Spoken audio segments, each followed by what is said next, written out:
I am so delighted. You know, one of my first shows back on this radio station, we had an amazing call from just a man who lives in Monaco, because that happens really, doesn't it, for all of us?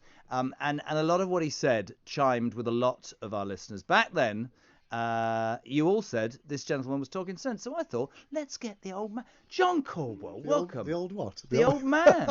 Well, I think that's quite appropriate, the old man. But, how old are you, John Caudwell? I'm not sure about the talking sense, but I hope that the viewers... Come on, how old are you? 69. Do we need to say that? Yeah, I'm feeling great. I had my booster today. Oh, did you? I keep waiting for something to go wrong. You had an injury last time, didn't you? Nasty bike accident. You just said the arm is no better. Well, it was a huge injury. 12 displaced fractures all the way through the whole of the shoulder and rib cage. And unfortunately, the repair was good for about 8 weeks, and then it refractured again. So I've got to go in for another operation on Monday. Horrible. We'll talk about so many things. I think it's only fair and right to talk about the main news story that we're all talking about, John, which is the disgusting and horrible, it was just tragic migrant tragedy that we've seen. 27 people dying yesterday. I'm quite outspoken about this. What are your thoughts? Well, of course, first of all, there is the tragedy. My thoughts are fairly simple. Firstly, the world needs to get its act together about these humanitarian issues, and every country needs to take some responsibility for these people. And these people need to have a destination, but it can't all be Britain. It has to be spread around. Now, I don't know whether those migrants, those people who are displaced, are going to Britain because they've got relatives there, or whether it's just because we are such an attractive country. I don't know the reason, but what I do know is we have to have a humanitarian approach to them. But then the other issue for me is Boris offered his help to the French. The French rejected it, and it's sort of understandable because they're a proud nation. What do they want with Britain helping? Although they didn't mind that in the war, did they, when we saved them from Nazi Germany? But that's another point. They don't want our help. I think it's being politicised by Macron. But then, for massively. goodness sake, if they don't want our help, sort the problem out. Don't allow all these illegal gangs to be supplying boats to people that are then going to tragically die in the Channel. It's utterly, utterly unacceptable. I think the issue, and I spoke to a gentleman from Amnesty International yesterday, a lady there from Channel Rescue, and I do genuinely understand the humanitarian angle. I don't think anybody wants to see that on any television screen or in any newspaper. The sadness is, John, that it's hard here. It's hard for people, right? They are struggling post-pandemic, even before the pandemic. And I keep saying it every day, and people say, you repeat yourself. People are struggling to get through the days and the weeks and the months, financially, emotionally, and unfortunately, without wanting to sound lacking in total compassion. A lot of people on the street will say, that's all well and good, but hold on a second, why doesn't somebody else take responsibility? As you said, if the French, for example, didn't have windswept tents on the beach in Calais, but put these migrants in houses, how many would come? Now, Kim Bryan said to me, and she might well be right, English was the first language for many people. You can speak English in France and Germany. We're a small island. They're bigger. It just becomes a posturing argument, doesn't it? And it's become an argument between Macron, who undoubtedly, still hates us because of Brexit without any shadow of a doubt, and Boris, who's doing his best. And I think the danger of the tragedy is those people stuck in the middle of it, really. Yeah, I think that part of that is absolutely true, without doubt, that the EU in general want Britain to have a bloody nose. Of course they do. Because if we prosper too much, the EU becomes in further potential to collapse. Yeah. And they don't want us to prosper because it'll set the wrong signal to other countries that might be slightly EU skeptic. So that it is a political football, but I think there is a greater point, which is we do need to think on a humanitarian scale, on a global scale, and have to work together, problem. Right? Exactly. Have to work together. Last time you talked a lot about your post-pandemic recovery plan and what the government could do. Since then, we've had Rishi Sunak's budget. Tax hikes, we've had COP26. I always get this phrase wrong, but we voted for a blue government who turned green and put us in the red. But it's true, isn't it, to be fair? They're spending money we haven't got, which to me was never what the Tory government was about. Impressed or not? Oh, I've got a lot of criticisms of the government, to be honest. I've got a criticisms of all politicians. I, as everybody knows, supported the Conservative government, still do, supported Boris, still do. But by God, have they made some mistakes. They've made immense mistakes that didn't need making. And I could rhyme off lists of those. It's frustrating, isn't it? It's very frustrating. Own goals. I mean, the latest one, which everybody will know about, which I found preposterous, was freezing the tax on fossil fuels a few days before COP26. Yeah. What nonsense is that? I was saying the other day, I always felt with him that he had this sort of Midas touch with people. I don't know, I'm not interested in the debates about has he lost it. He seems to be making decisions on the hoof and then thinking, God, that's not right. And I didn't think that. But of course, his critics, John, will say, he's always been lacking in detail. He's a good electioneerer. He's a good manager in terms of what he wants done. But then he gets bored very easily. Is there anything he's got right in your mind in the last few months? Yeah, I mean, look at the way he fought for Brexit. He fought for Brexit and he managed to get it through. I'm not sure there was another leader in the country that could have done that or would have done it. There's a lot I still admire about Boris, and he's great on his feet. But wasn't the other day in that speech? No, he wasn't the other day. But by goodness, isn't there some mistakes? And Rishi's the same. Rishi's making mistakes all the time. The whole furlough scheme was riddled with mistakes, riddled with it. And I don't go with the consensus that says that Rishi Sunak is the anointed one. I think that if this government falls, he will be guilty by association. And I will say every single day, if you look back, that party is littered with knifing its leaders and somebody coming from nowhere to assume the crown. That's what I think. That's what I definitely think. I mean, I hope he turns it round. But I'm like you. I don't the Owen Paterson thing. I don't understand why you and then go in front of the 22 backbench committee and say I've crashed the car. That was intolerable. That was intolerable. Yeah. I mean, why would he be supportive of corruption? Yeah. And, you know, corruption's a grey area, but I don't think there should be any grey area. Politicians should be told no income from any other source whatsoever, and I would favour raising their salary to compensate. Let them earn 100 grand or whatever is a reasonable rise from where they are, and let them represent the people fairly, justly, with their favour, with their income coming in. And that 30-day suspension that was offered out there, preposterous. I would have put him in jail. But before I put him in jail, I would make certain that the MPs understood this is not acceptable. They need to represent the whole population innocently, effectively and fairly. The problem is, it was labelled Tory sleaze.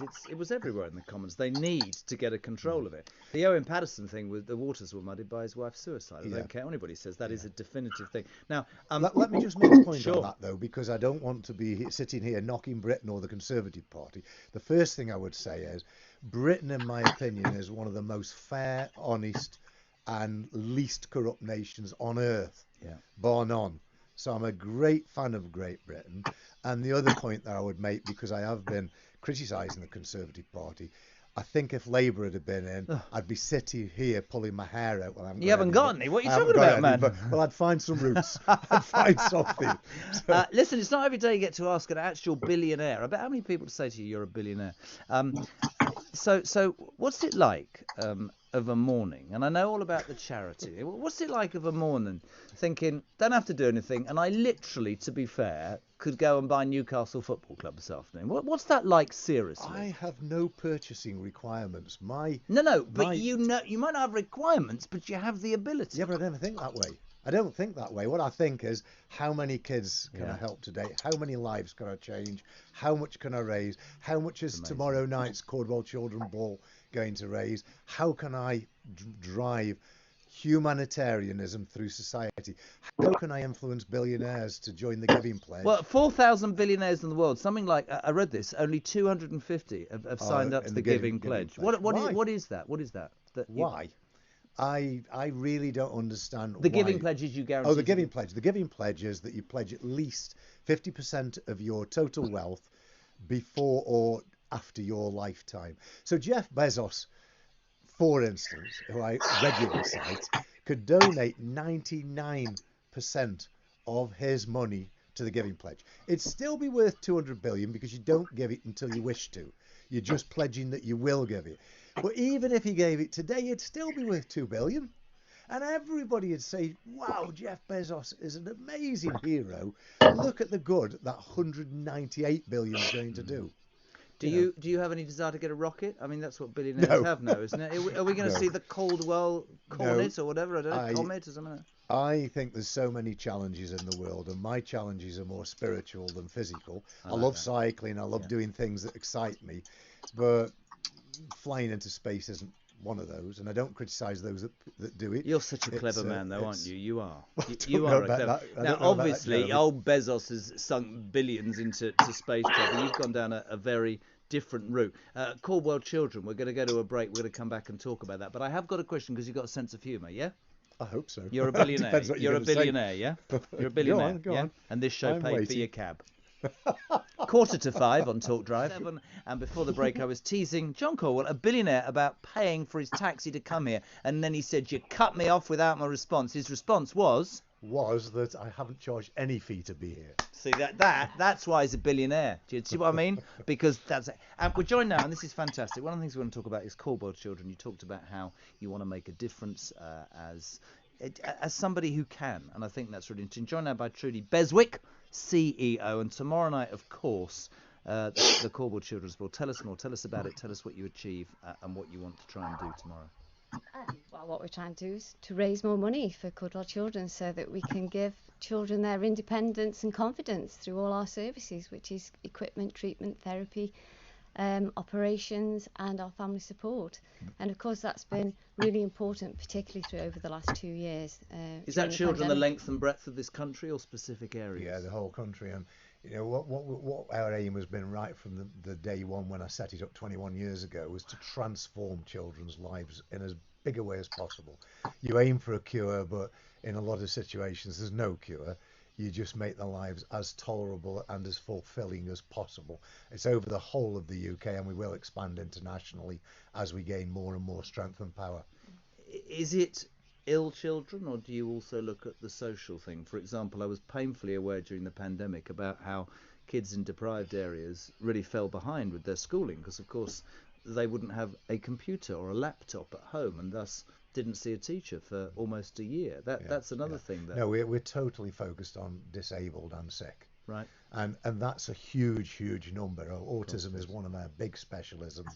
Well, we have Christine McGuinness on later, who, of course, is going to talk about her children and her own diagnosis. She's one of our ambassadors, of course. And how many people will you have tomorrow? We've got just over 500. Amazing. And particularly over the last 2 years, we actually have been supporting children with autism through diagnosis, intervention and research, which is really key, particularly because of the waiting time. So obviously Christine is aware of all of this work that we've actually been doing, and she came to the Caudwell International Children's Centre, which is the first independent centre to do all of this work in this country. Amazing. What's it like having a billionaire as a benefactor? Does that help? Well, actually, John put £10 million into building the centre, so it's an £18 million project, which took just 4 years to develop and build. It never ceases to amaze me, John, how people like you do what you do, and it's interesting. I talked with a good friend of mine as well. That desire to give back says an awful lot. It is very spiritually satisfying, Joe. Yeah. You know, I mean, I feel compelled to do it, but I enjoy it. I enjoy taking rich people's money off them and changing children's lives. Yeah. You know, I put a huge amount in myself, as Trudy just mentioned. I covered all the operating expenses all the time. I donate my yacht, I donate my homes, I donate everything. I work like mad along with my partner Modesta. But it's not really a selfless act in a way, because we get spiritual satisfaction and pleasure out of it. I've got a figure here, 50,000 kids with 653 medical conditions. That's unbelievable. 60,000. 60,000. Right, whoever wrote that's fired. and Kiernan, you're fired. It's 60,000. And the services are worth £81 million that we've actually supported children with. It's amazing. And how do people fundraise? How can people get involved? Listening, maybe. I mean, they might not be able to make the ball tomorrow. How can people get involved to help? Well, they can go on our website, www.caudwellchildren.com. So forgive me for saying that. But you can say it again. That's what we're here for. Say it again. And Caudwell, by the way, is Caudwell, okay? Correct. So that's important to point out. So because people will do CORD, I can't find it. And it's not just the big things that we actually do, like the ball, where everybody can come along, but you can actually get involved in all sorts of things, you know, running the marathon, running events, challenges, doing your own cake and bake sales. and if you go on our website, you can see how you can actually get involved. It's been really important because the pandemic hit us really, really hard with fundraising. Well, I was going to say the Butterfly Ball tomorrow night, and I wanted to be there, but I can't. It hasn't been able to be for a couple of years. No. So tomorrow is a massive sort of regeneration. Is that a night that raises a lot of money? Oh, it is. Yes. I mean, it's the pinnacle of our fundraising. We've got Monaco as well now. My partner Modesta's managed to pull off the Monaco Ball even through COVID. Amazing. So we've done two Monaco balls through COVID. Difficult, risky, troublesome, but we did it and we raised over £1 million both times. So is that from the night? I mean, how much would you expect to raise tomorrow? $1 million? More than $1 million. Yeah, I'll be very disappointed if not. But in terms of people bidding for things or people buying stuff? Yeah, everything. I mean, my yacht's in, for instance. Now my yacht's worth £650,000. Wow. So even if I got half price for it, that's 300,000. What, to rent it? To rent it for a week, yes. Is £650,000? I didn't make that clear, did I? £650,000 to rent it for a week. How much is the yacht worth? 50-60 million. Brilliant. And we've got holidays. I'm giving up this radio show. I'm just going to follow John out the door. Should we go for dinner? I don't care anymore. You wouldn't like my life. It's too frugal. I'll tell you what you need to do. I'll tell you the first thing I've been telling you, your mate, is stop riding the bloody bicycle, man. You're too precious to go on a bike. You need to go in a chauffeur-driven car with a very comfy seat, man. Or you're going to fall to bits. And he goes off on his own as well, and we don't know where he is. Do you? Yes, of course, yeah. We share a good friend, Claire, don't we? She's a good lady. Yeah. She's amazing. Claire's great. Listen, the floor is yours.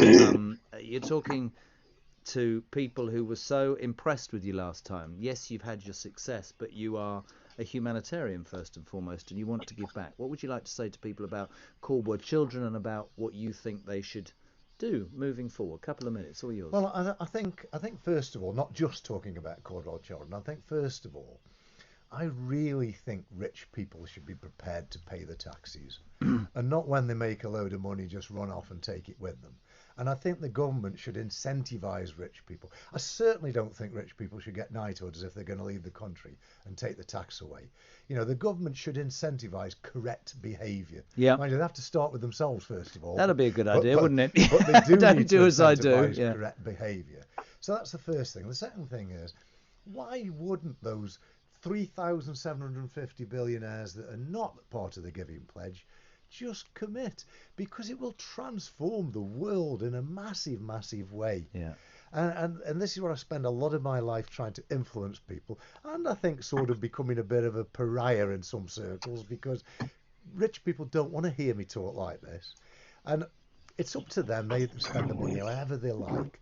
But I can tell them that when you really get devoted to some charitable work, some humanitarian work, the spiritual satisfaction you get is way beyond any materialistic satisfaction you get by spending a load of money in a restaurant or by buying expensive cars. Or a yacht.